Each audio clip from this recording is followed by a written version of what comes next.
High সবাই, আজকের এই ভিডিওতে আপনাদের সবাইকে স্বাগতম। এই ভিডিওতে আমরা ইকোসিস্টেমে আসা কিছু গুরুত্বপূর্ণ আপডেট নিয়ে কথা বলবো, যেগুলো আশা করি আপনারা সবাই লগ ইন করে দেখে নিয়েছেন।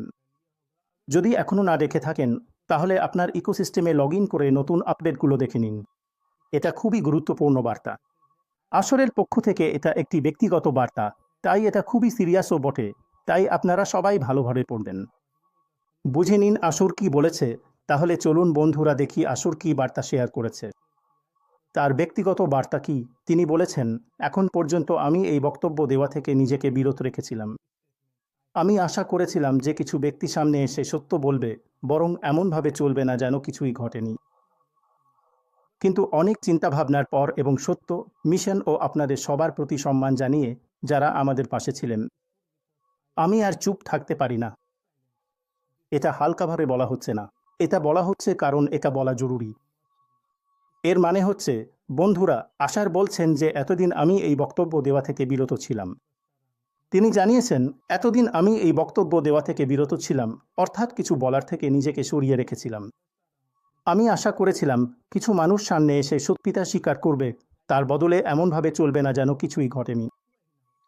কিন্তু কিছু চিন্তাভাবনার পর, সত্য, মিশন এবং আপনাদের প্রত্যেকের প্রতি, যারা আমাদের পাশে আছেন, সম্মানের কারণে আমরা আর চুপ থাকতে পারি না।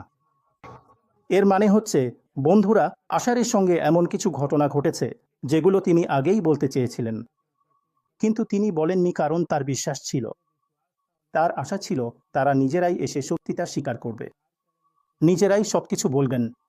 কিন্তু এখনও সেটা হয়নি, তাই অনেক ভাবনা চিন্তার পর, কারণ আশার সত্যের সঙ্গে চলছেন।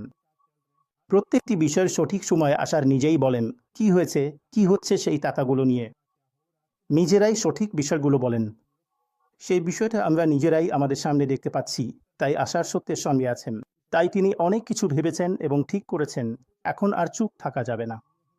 এখন আমাদের সব কিছু বলতে হবে, তাই আশার যা শেয়ার করেছেন বা করছেন, সেটা হালকাভাবে শেয়ার করা হচ্ছে না। তিনি বলেছেন, এটা হালকাভাবে শেয়ার করা হচ্ছে না, এটা শেয়ার করা হচ্ছে কারণ এমনটাই হওয়া উচিত। মানে, যা সত্য তা সবার সামনে আসা উচিত। তাহলে চলুন এবার দেখি আশার কি বার্তা দিয়েছেন। তিনি বলেছেন, একটি সতর্কতা জারি করা উচিত দায়িত্ববোধ থেকে, বাতাসের হেসে নয়, বিভাজনের জন্য নয়, বরং সুরক্ষার জন্য। এখানে কিছু ব্যক্তি আছেন যার মধ্যে মার্টি ডি গার্মো এবং রবিন নোবেল রয়েছেন। আবারও বলছি, আমি পুনরাবৃত্তি করছি, এখানে কিছু ব্যক্তি আছেন যার মধ্যে মার্টি ডি গার্মো এবং রবিন নোবেল রয়েছেন, যারা নিজেদের যেভাবে আমাদের সামনে উপস্থাপন করেছিলেন, প্রকৃতপক্ষে তারা তেমন নন। কারণ আমার ব্যক্তিগত অভিজ্ঞতার ভিত্তিতে আমি এখন আর তাদের কাউকেই বিশ্বাস করি না বা সমর্থন করি না, ঠিক তো?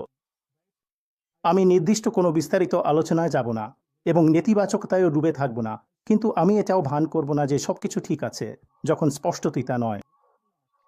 চলুন এটা আমরা হিন্দিতে বুঝে নিই। বন্ধু, এমনটা বলা হয়নি যে সতর্কতা অবশ্যই জারি করা উচিত। সতর্কতা অবশ্যই জারি করা উচিত হয় নয়, বরং দায়িত্ববোধ থেকে, বিভাজনের জন্য নয়, বরং সুরক্ষার জন্য। তাহলে এই কথাটা আশার একদম ঠিক বলেছেন যে সতর্কতা অবশ্যই জারি করা উচিত। এর মানে এই নয় যে আশার ভয় পেয়েছেন বা অন্য কিছু হয়েছে। এটা আশারের দায়িত্ব। তার দায়িত্ব আমাদের প্রতিটি বিষয়ে জানানো, সঠিক সময় জানানো। এটা জরুরি নয় যে সব কিছু রিয়েল টাইমেই জানাতে হবে, কিন্তু সঠিক সময়ে প্রতিটি বিষয় জানানো তার দায়িত্ব। আর তিনি যদি সেটা জানান, তাহলে আমাদের নিরাপত্তার জন্যও সেটা জরুরি। ফান্ড রাইট, নিরাপত্তার জন্য এটা জরুরি, তাই এই বিষয়টা হওয়া উচিতই। তিনি বলেছিলেন যে মার্টি ডি গার্মো এবং রবিন নোবেল, আবারও বলছি, মার্টি ডি গার্মো এবং রবিন নোবেলের মতো কিছু মানুষ আছেন যারা আসলে তারা নন, যেমনটা তারা নিজেদের পরিচয় দেন। মানে, মার্টি ডি গার্মো এবং রবিন নোবেলের মতো কিছু মানুষ আছেন যারা আসলে তারা নন, যেমনটা তারা নিজেদের পরিচয় দেন। অর্থাৎ তারা যেমনভাবে নিজেদের উপস্থাপন করেন, আসলে তারা তেমন নন। তাদের সঙ্গে ব্যক্তিগত কথোপকথনের কারণে এখন আমি ওই দুজনের ওপর আর বিশ্বাস বা সমর্থন করি না। আসর বলছেন, মার্টি ডি গার্মো এবং রবিন নোবেলের সঙ্গে ব্যক্তিগত কথোপকথন, মানে পার্সোনাল ইন্টারঅ্যাকশনের কারণে এখন আসর ওই দুজনের ওপর আর বিশ্বাস বা সমর্থন করেন না। এই বিষয়টা আপনারা ভালো করে বুঝে নিন আজকের পপ আপ অনুযায়ী, আজকের পপ আপের হিসেবেই।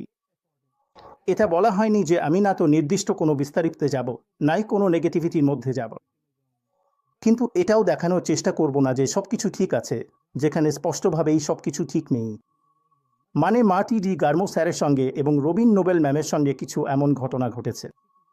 কিছু ব্যক্তিগত কথা হয়েছে যার কারণে আশার তাদের ওপর ভরসা করতে পারছে না। তিনি তাদের সমর্থন করেন না, তাদের ওপর বিশ্বাসও করেন না। কিন্তু নির্দিষ্ট কোনো বিস্তারিত সম্পর্কে আশার কিছু বলেনি। মানে কি, কারণ কি, বিস্তারিত এসব নিয়ে আশার কিছু বলেনি এবং কোনো নেগেটিভ পয়েন্টও নেই। কিন্তু আশার কখনো দেখানোর চেষ্টা করেনি যে সব কিছু ঠিক আছে। যা সত্যি সেটাই আমাদের সামনে সে তুলে ধরেছে, সে আমাকে জানিয়ে দিয়েছে। তাই এই বিষয়টা তোমরা খেয়াল রেখো। বিস্তারিত কি, কারণ কি, ডিটেল এসব নিয়ে আশার কিছু বলেনি। তো চলো দেখি সামনে আশার আর কি বলেছে। এই বার্তাটা যেন বালিতে টানা একটা দাগ। আমরা সামনে এগিয়ে যাব তাদের সঙ্গে যারা সত্যের পথে চলে, যারা নিজেদের চেয়ে বড় কিছুর জন্য দাঁড়িয়ে থাকে এবং যারা সততার ভিত্তিতে ভবিষ্যৎ গড়তে প্রস্তুত। অনুগ্রহ করে এটাকে তোমার জন্য সতর্কতার সংকেত এবং স্পষ্টতার দাগ হিসেবে বিবেচনা করো। সতর্ক থাকো, সঠিক পথে থাকো এবং সবসময় কান খোলা রাখো। আসর বলেন, এই বার্তাটা যেন বালিতে টানা একটা দাগের মতো।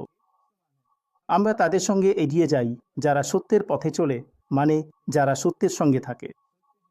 আসল তাদের সঙ্গে এগিয়ে যেতে চান, তাদের ওপর বিশ্বাস করেন, যারা নিজেদের চেয়ে বড় কোনো কিছুর জন্য দাঁড়ায় এবং যারা সততার ভিত্তিতে ভবিষ্যৎ গড়ে তুলতে প্রস্তুত। এবং অনুগ্রহ করে এটাকে সতর্কতার সংকেত ও স্পষ্টতার আহ্বান হিসেবে বোঝো।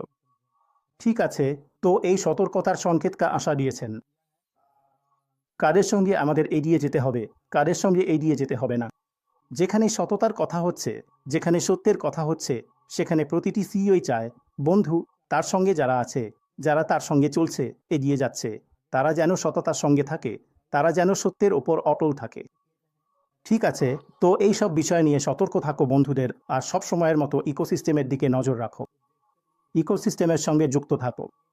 প্রতিটি আপডেট তথ্য, ইকোসিস্টেমে আসা প্রতিটি সত্য সঠিক সময়ে আশারাই জানিয়ে যাবেন।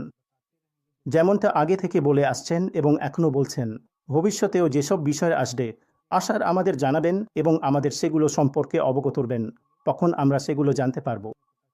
তাই সব সময় ইকোসিস্টেমের সঙ্গে যুক্ত থাকো, ঠিক যেমন আশার এখানে বলেছেন, সততার ভিত্তিতে ভবিষ্যৎ গড়ার জন্য প্রস্তুত। তাই যারা সত্য ও সততার সঙ্গে এগিয়ে চলেন, আশারও কেবল তাদের সঙ্গেই এগিয়ে যেতে চান। তাই এই সব বিষয় মাথায় রাখো বন্ধু। এটাকে আশারের পক্ষ থেকে সতর্কতার সংকেত হিসেবে দেখো। আমাদের কার সঙ্গে এগোতে হবে আর কার সঙ্গে নয়, সেটা বুঝে নিতে হবে। তাই এই সব বিষয়ে লক্ষ্য রাখো, বুঝে নাও এই বার্তাগুলো আমাদের জন্য খুবই গুরুত্বপূর্ণ। প্রথমত, প্রতিটি আপডেট, প্রতিটি বার্তা ভালোভাবে বোঝো, কারণ আশার আমাদের সব কিছু যা ঘটেছে বা ঘটছে সব কিছুর ব্যাপারে সঠিক সময় জানাচ্ছেন। তাই এই সমস্ত গুরুত্বপূর্ণ বিষয়গুলি তোমরা খুব মনোযোগ সহকারে লক্ষ্য রাখো। প্রতিটি দিক পুঙ্খানুপুঙ্খভাবে বিশ্লেষণ করে ভালোভাবে বুঝে নাও, যাতে ভবিষ্যতে কোনো রকম সমস্যা না হয় এবং তোমরা সঠিক সিদ্ধান্ত নিতে পারো।